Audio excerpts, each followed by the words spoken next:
عبداللہ ابن عمر رضی اللہ تعالی عنہما کا کی حدیث میں فرماتے ہیں حضور اکرم صلی اللہ علیہ وسلم نے ہمیں ترغیب دی کہ ان 10 دنوں میں تکبیر، تحلیل، تحمید کیا ہے؟ اللہ اکبر اللہ اکبر، لا الہ الا اللہ واللہ اکبر، اللہ اکبر وللہ الحمد کثرت سے پڑھیں۔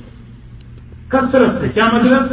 چلتے پھرتے پڑھتے رہیں، اٹھتے بیٹھتے پڑھتے رہیں۔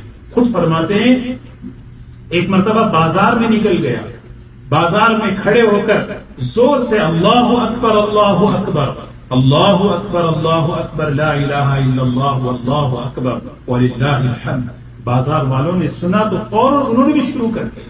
بڑی عجیب بات، حضرت علامہ ابن حجر رحمۃ اللہ علیہ یہاں پر حکمت لکھتے ہیں، ان دنوں میں سب سے زیادہ اللہ کی بڑائی، اللہ بڑا ہے، اللہ بڑا ہے، اللہ کے سوا کوئی عبادت کے لائق نہیں، اللہ ہی بڑا ہے۔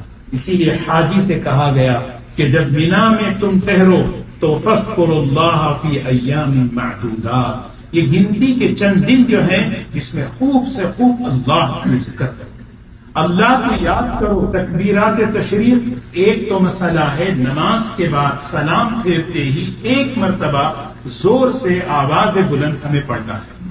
دوسرا اس میں حدیث کی روشنی میں، اور یہ عمل عام طور پر ہم سے چھوٹا ہوا ہے، وہ عمل یہ ہے کہ ہم ان 10 دنوں میں جتنا کثرت سے ہو سکے اللہ اکبر لا الہ الا اللہ اللہ اکبر وللہ الحمد یہ پڑھیں۔